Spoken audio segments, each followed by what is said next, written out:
جنگ بدر اسلام کی تاریخ میں پہلی جنگ،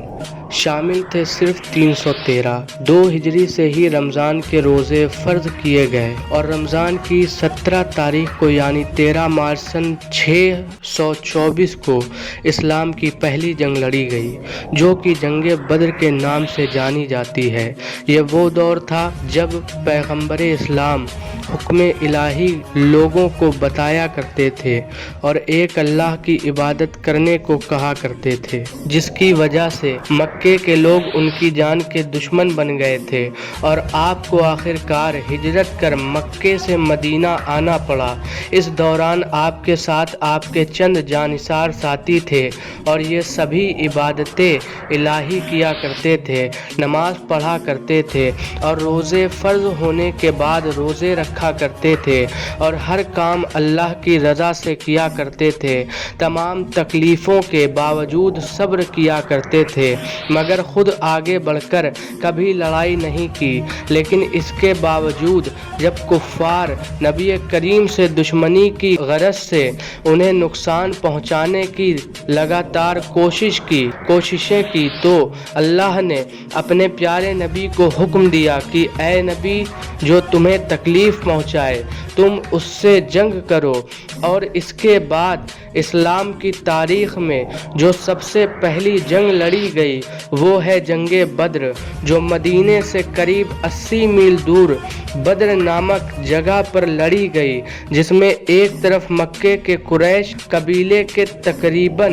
1000 بڑے بڑے یودھا شامل تھے تو دوسری طرف پیغمبر اسلام کے ساتھ ان کے صرف 313 ساتھی شامل تھے، جن میں سے زیادہ تر لوگوں نے کبھی جنگ لڑی ہی نہیں تھی، یہاں تک کہ جنگ کے کسی بھی قسم کے ساز و سامان تک ان کے پاس نہیں تھے۔ ابھی جنگ شروع بھی نہیں ہوئی تھی کہ اس کے ایک دن پہلے ہی اللہ کے نبی حضور صلی اللہ تعالی علیہ وسلم نے اس جگہ پر صحابہ کے ساتھ آئے اور ایک ڈنڈا لے کر لکیر کھینچ گول دائرہ بنایا۔ کسی کی سمجھ میں کچھ نہیں آیا تو صحابہ نے وجہ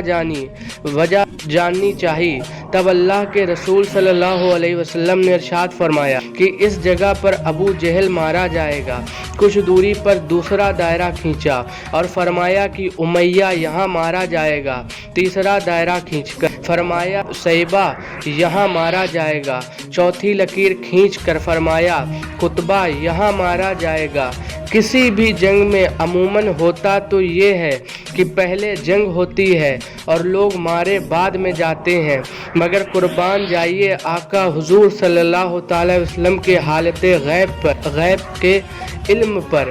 جس میں جنگ بعد میں ہوئی اور مرنے والوں کی خبر پہلے دے دی۔ ابو جہل وہ بدبخت تھا جس نے اللہ کے رسول صلی اللہ علیہ وسلم کو بہت برا بھلا کہا تھا، انہیں بہت تکلیف پہنچائی تھی۔ اس بدبخت کو جب اللہ کے رسول اور ان کے جانساروں کی خبر مل گئی تو اس نے سوچا کہ ان کی تعداد ہی کتنی ہے، مٹھی بھر ہے، اس لیے اچھا موقع ہے سب کو ہلاک کرنے کا، تاکہ معاذ اللہ کوئی محمد صلی اللہ علیہ وسلم کے خدا کو ماننے والا ہی نہیں رہے گا تو اسلام ویسے ہی ختم ہو جائے گا۔ جب جنگ شروع ہوئی تو دشمنوں کی تعداد کئی گنا ادھک تھی، جس میں قریش قبیلے والوں میں موجود بہت سے لوگ کسی نہ کسی کے قریبی رشتہ دار بھی تھے، یہاں تک کہ کوئی کسی کا باپ تو کوئی چچا ماموں بھی تھا۔ تب اللہ کے رسول حضور صلی اللہ تعالی علیہ وسلم نے